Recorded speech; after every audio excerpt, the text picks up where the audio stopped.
In today's video, we are learning all about formulas here in Google Sheets. Now we all know that when you start a formula, it's always with an equal sign.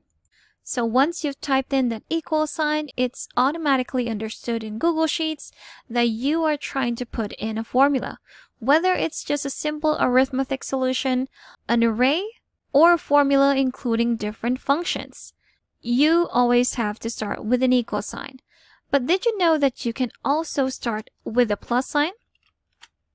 So if I do a plus sign right here and maybe put in a function, it is still recognized as a formula.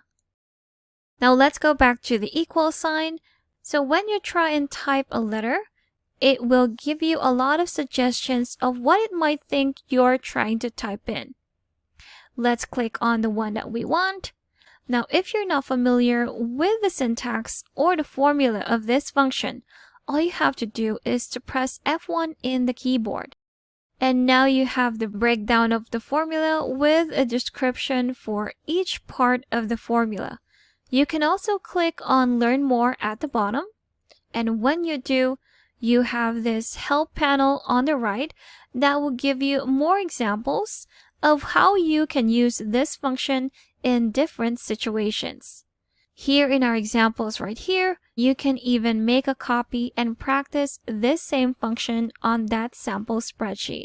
Now, if we go back to this one, if I press on this one and press F1 again, it will direct me to a different page where it suggests different topics that I might be interested in learning all about formulas and functions that I can use in Google Sheets.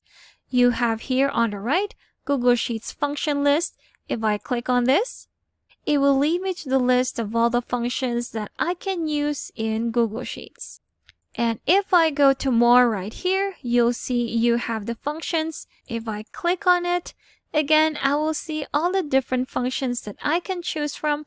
And if I select a function, it will automatically be inserted in my cell right here. So if I try and click on this, it will replace the sum function into the array formula function.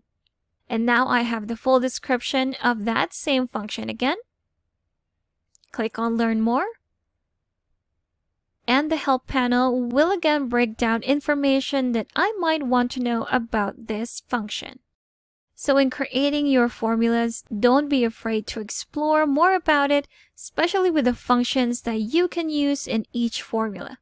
Thanks for watching. If you found this video helpful, do leave a like and subscribe for more helpful videos.